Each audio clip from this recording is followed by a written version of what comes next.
Hey guys, it's me EJ here, and welcome back to our special edition of the Everything channel, the Narnia Read-Aloud. Last time I read the first chapter, so if you haven't watched that video yet, don't watch this one and go back and watch the other one so you understand this one better. So without further ado, let's continue. Chapter 2. Diggory and his uncle. It was so sudden and so horribly unlike anything that had ever happened to Diggory, even in a nightmare, that he let out a scream. Instantly, Uncle Andrew's hand was over his mouth. "None of that," he hissed in Diggory's ear. "If you start making a noise, your mother will hear it, and you know what a fright might do to her." As Diggory said afterward, that horrible meanness of getting at a chap in that way almost made him sick, but of course he didn't scream again. "That's better," said Uncle Andrew. "Perhaps you couldn't help it. It is a shock when you first see someone vanish. Why, it even gave me a turn when the guinea pig did it the other night." "Was that when you yelled?" asked Diggory. "Oh, you heard that, did you? I hope you haven't been spying on me?" "No, I haven't," said Diggory indignantly. "But what happened to Polly?" "Congratulate me, my dear boy," said Uncle Andrew, rubbing his hands. "My experiment has succeeded. The little girl's gone, vanished, right out of the world." "What have you done to her?" "Sent her to, well, to another place." "What do you mean?" asked Diggory. Uncle Andrew sat down and said, "Well, I'll tell you all about it. Have you ever heard of old Miss Leafay?"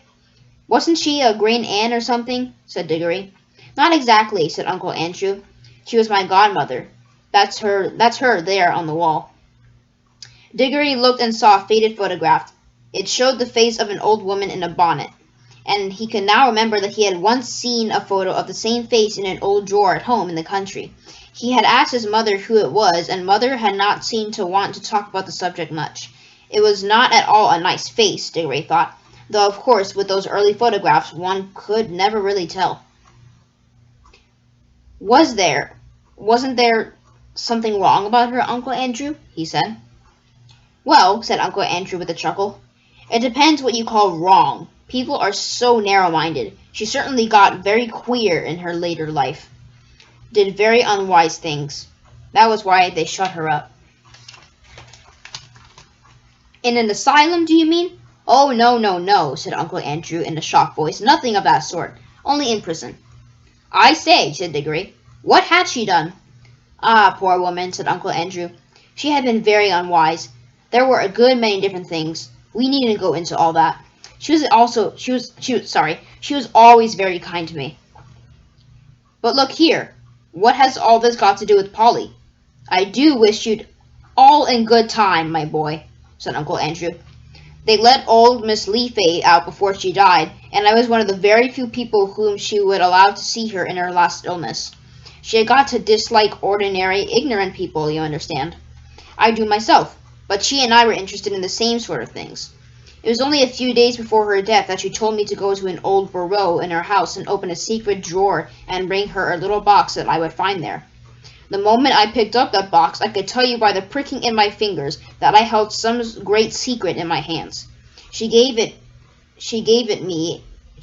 to me and made me promise that as soon as she was dead I would burn it, opened with certain ceremonies. That promise I did not keep."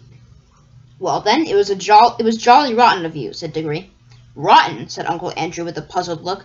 "Oh, I see. You mean that little boys ought to keep their promises. Very true. Most right and proper, I'm sure. But I'm very glad you have been taught to do it.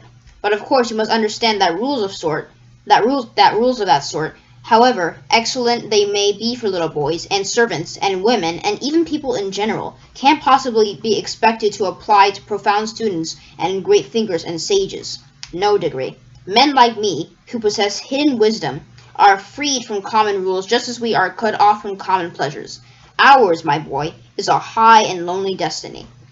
As he said this, he sighed and looked so grave and noble and mysterious that for a second Diggory thought he was really saying something rather fine.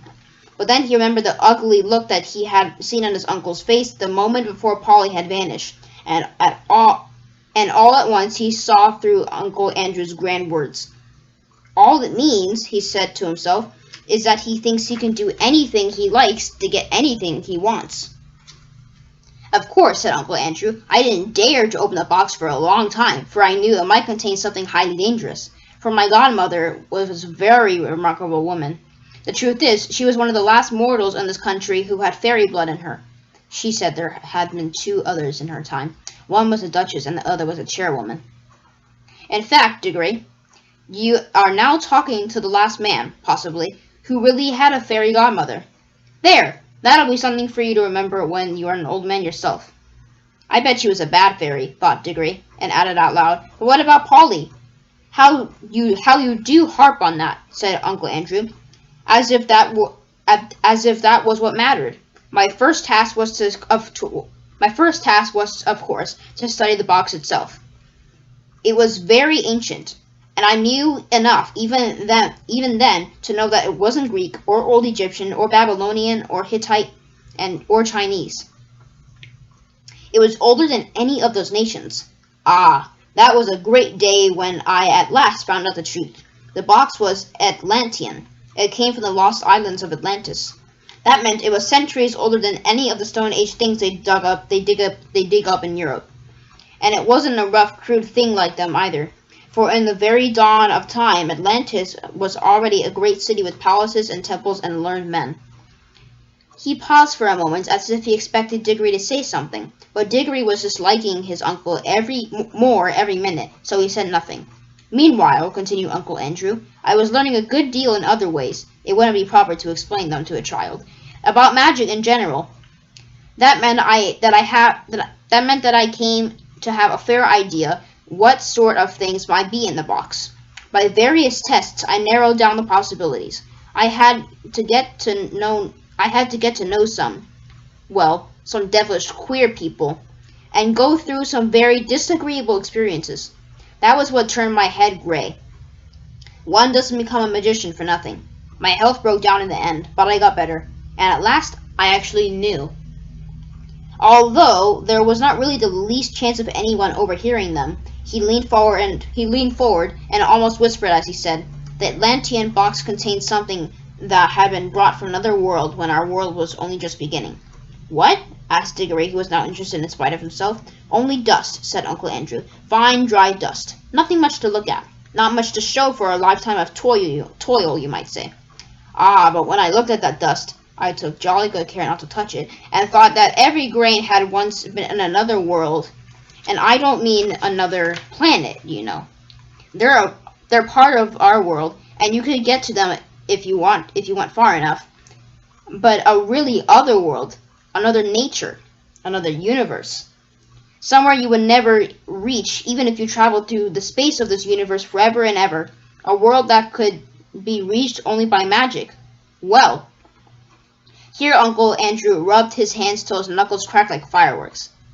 "I knew," he went on, that only if you could get it into the right form, that dust would draw you back to the place it had come from. But the difficulty was to get it into the right form. My earlier experiments were all failures. I tried them on guinea pigs. Some of them only died. Some exploded like little bombs. It was a jolly cruel thing to do," said Diggory, who had once had a guinea pig of his own. "How do you keep getting off the point?" said Uncle Andrew. "That's what the creatures were for. I bought them myself. Let me see. Where was I? Ah, yes. At last I succeeded in making the rings, the yellow rings. But now a new difficulty arose. I was pretty sure now that a yellow ring would send any creature that it touched into the other place. But what would be good of that if I couldn't get them back to tell me what they had found there?" "And what about them?" said Diggory. "A nice mess they'd be in if they couldn't get back." "You will keep on looking at everything from the wrong point of view," said Uncle Andrew with a look of impatience. "Can't you understand that the thing is a great experiment? The whole point of sending anyone into the other place is that I want to find out what it's like." "Well, why didn't you go yourself then?" Diggory had hardly ever seen anyone look so surprised and offended as his uncle did at this simple question. "Me? Me?" he exclaimed. "The boy must be mad. A man at my time of life, and in my state of health, to risk the shock and the dangers of being flung suddenly into a different universe? I never heard anything so preposterous in my life. Do you realize what you're saying? Think what another world means. You might mean anything. Anything." I suppose you sent Polly into it then, said Diggory. His cheeks were flaming with anger now. And all I can say, he said, even if you are my uncle, is that you've behaved like a coward, sending a girl to a place you're afraid to go to yourself. Silence, sir, said Uncle Andrew, bringing his hand down on the table. I will not be talked to like that by a little dirty schoolboy. You don't understand. I am the great scholar, the magician, the adept, who is doing the experiment. Of course I need subjects to do it on. Bless my soul, you'll be telling me next that I ought to have asked the guinea pigs permission before I use them. No great wisdom can be reached without sacrifice. But the idea of my going myself is ridiculous. It's like asking a general to fight as a common soldier. Supposing I got killed, what would become of my life's work? Oh, do stop drawing, said Diggory. Are you going to bring Polly back? I was going to tell you, when you so rudely interrupted me, said Uncle Andrew, that I did at last find out a way of doing the return journey. The green rings draw you back. But Polly hasn't got a green ring. No, said Uncle Andrew with a cruel smile. Then she can't get back, shouted Diggory, and it's exactly the same as if you murdered her. She can't get back, said Uncle Andrew, if someone else will go after her wearing a yellow ring himself and taking two green rings, one to bring himself back and one to bring her back. And now, of course, Diggory saw the trap in which he was caught, and he stared at Uncle Andrew, saying nothing, with his mouth wide open. His cheeks had gone very pale. I hope, said Uncle Andrew presently in a very high and mighty voice, just as if he were a perfect uncle who had given one a handsome tip and some good advice. I hope, Diggory, you are not given to showing the white feather. I should be very sorry to think that any one of our family had not enough honor and chivalry to go to the aid of, a lady in distress. Oh, shut up, said Diggory. If you had any honor and all that, you'd be going yourself. But I know you won't. All right, I see I've got to go. But you are a beast. I suppose you planned the whole thing so that she'd go without knowing it, and then I'd have to go after her. Of course, said Uncle Andrew with this hateful smile. Very well, I'll go. But there's one thing I jolly well mean to say first. I didn't believe in magic till today. I see now it's real. Well, if it is, I suppose all the old fairy tales are more or less true. And you're simply a wicked, cruel magician like the ones in the stories. Well, I've never read a story in which people of that sort weren't paid out in the end. And I bet you will be. And serve you right. Of all the things Diggory had said, this was the first that really went home. Uncle Andrew started, and there came over his face a look of such horror that, beast though he was, you could almost feel sorry for him. But a second later he smoothed it all away, and said with a rather forced laugh, Well, well, I suppose that is a natural thing for a child to think, brought up among women, as you have been. Old wives' tales, eh? I don't think you need worry about my danger, Diggory. Wouldn't it be better to worry about the danger of your little friend? She's been gone some time. If there are any dangers over there, well, it would be a pity to arrive a moment too late. A lot you care, said Diggory fiercely, but I'm sick of this job. What have I got to do? You really must learn to control that temper of yours, my boy, said Uncle Andrew coolly. Otherwise, you'll grow out to be just like your Aunt Letty. Now, attend to me. He got up, put on a pair of gloves, and walked over to the tray that contained the rings. They only work, he said, if they're actually touching your skin. Wearing gloves, I can pick them up like this, and nothing happens. If you carry one in your pocket, nothing would happen. But of course you have to be careful not to put your hand in your pocket and touch it by accident. The moment you touch your yellow ring, you vanish out of this world. When you're in the other place, I expect, of course this hasn't been tested yet, but I expect that the moment you touch your green ring, you vanish out of that world, and I expect reappear in this. Now, I take these two greens and drop them in your right hand pocket.